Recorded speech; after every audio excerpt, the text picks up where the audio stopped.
suitsa ja poelekil. Birminghamis käis suur võistlus, 10 võistlus täies hoos. Erm oli valmis kõvasti pingutama, kuid jalg ütles: täna puhkus mees!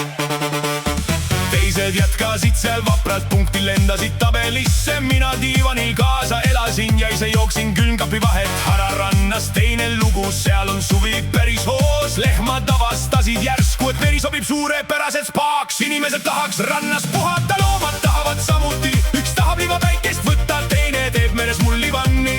Kui leht peaks rannavalvesse, siis oleks kord vist majas. Filet, palun ujumismüts pähe ja palun ärge kakage vette! Pensioonist räägib tänane leht, millal raha kontole jõuab. Kuigi paberid on õiged, siis asi lõpuks liikuma sõuab. Aga kui tööaasta oli välismaal, siis tuleb oodata veel. Mõni ametnik kuskil kaugemal otsib sinu vana tööpäeva teelt. 6 kuud või 1,5 aastat, oleneb kuhu kiri läheb. Selle ajaga mõni inimene jõuab juba 3 korda pensioonile. Hispaanias taevas läks pimedaks, päike tegi väikse pausi. Miljonid inimesed sõitsid vaatama, hotell aga tõstis kohe hinda. Kui tuba maksis eile 1, täna maksab juba 8. Päikesevarjutus kestis minuti, aga hotelliarve kestis kaua. Prügiga on nüüd teine jama, sellelgi on oma hinnakiri. Varem viisid prügi jäätmejaama, nüüd prügi vaatab sind. Kas sul raha ikka on? Tonni hind läks päris üles, numbrid tegid suure hüppe. Kui vanasti prügi lihtsalt ära viisid, siis nüüd tuleb vist temaga läbirääkimisi pidada.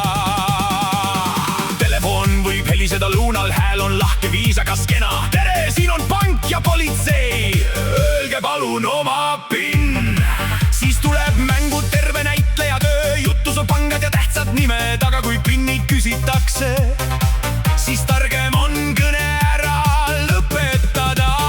Kell võib rääkida puhtalt eesti keelt, nii et isegi vanaema usub. Aga telefonin tea, kes seal otsas on, sellepärast rahakott jäägu taskusse. Ja siis Eesti vaatab kosmosesse, järsku oleme raketimehed. Seadus pannakse enne valmis, siis vaatame, kuhu rakett läheb. Satelliit tuleb paari aasta pärast, kui plaanid lähevad hästi. Eesti jõuab kosmosesse, aga bürokraatia läheb sinna enne.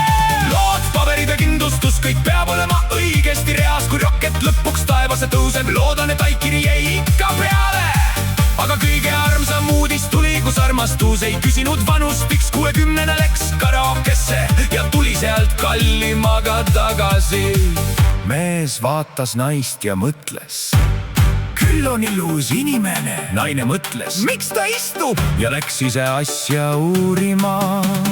Lauldi, räägiti ja tantsiti, õhtu läks vist päris pikaks. Nüüd ollakse koos ja kihlatud, järelikult karaoke töötab. Kui keegi ütleb, et armastus on noorte inimeste asi, siis saatke ta karaokesse, seal võib juhtuda kõike.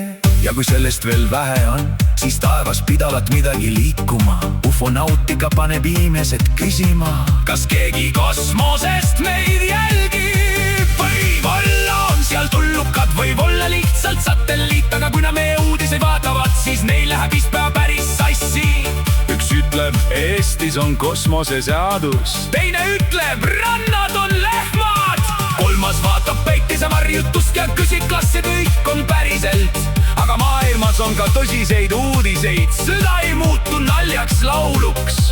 Seal räägitakse päris inimestest, päris eludest ja päris valust. Sellepärast mõni uudis jääb vaikseks, mõni aga paneb naerma, sest ühes päevas mahub kõrvuti nii mure kui ka täielik absurd. Õhtuks panen telefoni kinni, aga uudised jäävad päev. Hommikul vaatan jälle lehte, mine tea, mis järgmiseks läheb. Äkki leht kandideerib parlamenti, Erm jookseb jälle võidu poole. Pension saabub enne tähtaega ja prügi hakkab ise sorteerima.